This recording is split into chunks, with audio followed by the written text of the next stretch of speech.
A few weeks ago, my daughter asked me a question. Mommy, how many friends do you have? The question caught me completely off guard because I immediately knew the answer for the UK. I could name several close friends without even thinking. But then I thought about Sweden, and suddenly I wasn't so sure. I have a few good friends here, but they're all internationals. I have Swedish colleagues I occasionally talk to outside work, parents I meet through my children's activities. But would I call any of them close Swedish friends? Probably not. And somehow, after almost 14 years in Sweden, I was still struggling to think of a name. How did that happen? Have I done something wrong? It wasn't something I worried about every day, but once the question was in my head, I couldn't quite let it go. And the more I thought about it, the more I realized the answer wasn't as simple as I first thought. I remember standing with a group of people before I could speak Swedish. Everybody said hello to me in English. Then the conversation continued in Swedish. I understood absolutely nothing. At the time, I thought, well, that's a bit rude. These days, I see it very differently. I think people were simply speaking the language they felt most natural to them. The funny thing is that many of my misunderstandings in Sweden started exactly like that.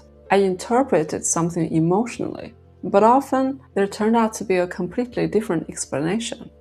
One thing that took me a while to understand was that friendliness and friendship aren't always the same thing. Most people I met were polite, friendly, helpful, but somehow friendship never seemed to happen. I gradually realized that over here people can be genuinely friendly without expecting the relationship to become anything more. Another thing I noticed was that many people already seem to have established circles around them. Friends from school, university, sports clubs, people they had known for years, especially in a small town where I live. Many people weren't actively looking for new friendships. At first, I interpreted that as the Swedes being closed. Now, I'm not so sure. I think people were simply investing their time in relationships that already existed. And to be fair, most of us do that to some extent. Imagine putting people from 20 different countries in the same room. Most of us would naturally drift towards to the people who feel most familiar to us. That's human nature, right? But the strange thing is, the more I thought about it, the more I realized that Sweden wasn't the whole story. I moved here when I was 33. A few years later, I started a family. The people around me were doing exactly the same thing, building careers, raising children, managing everyday responsibilities. When I was living in London, I was younger and single. I met new people all the time. I went out regularly. Life looked completely different. So perhaps the question wasn't only, why is it harder to make friends in Sweden? Perhaps it was also, why is it harder to make friends at this stage of life? And if I'm completely honest, I wasn't exactly putting a lot of energy into making new friends either. At first, I was busy learning Swedish. Then I was busy rebuilding my career. Then I became a mom. Between work, family, and everyday life, there simply wasn't much space left. I suppose friendship had just slipped down the list without me really noticing. One thing that took me a long time to understand was how much personal space seems to matter here. In some cultures, showing interest means approaching people, starting conversations, inviting people, including them. In Sweden, I often got the feeling that showing respect meant something different. It meant giving people space, not assuming they wanted to talk, letting people decide for themselves, and not putting them under any social pressure.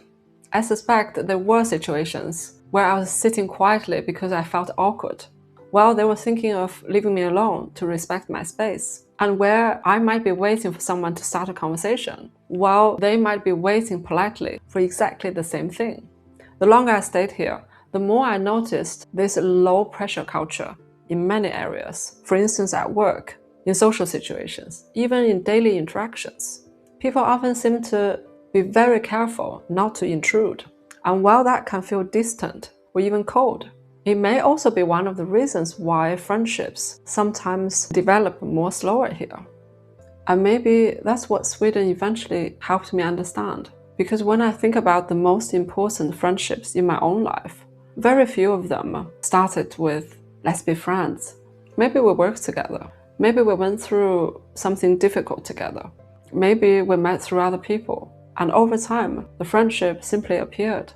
So here I am, almost 14 years later. And if I'm honest, I still wouldn't say I have close Swedish friends. But I don't see that as evidence that something went wrong. When I think about it now, it wasn't something I thought about very much for years. Now I think the explanation is probably simpler.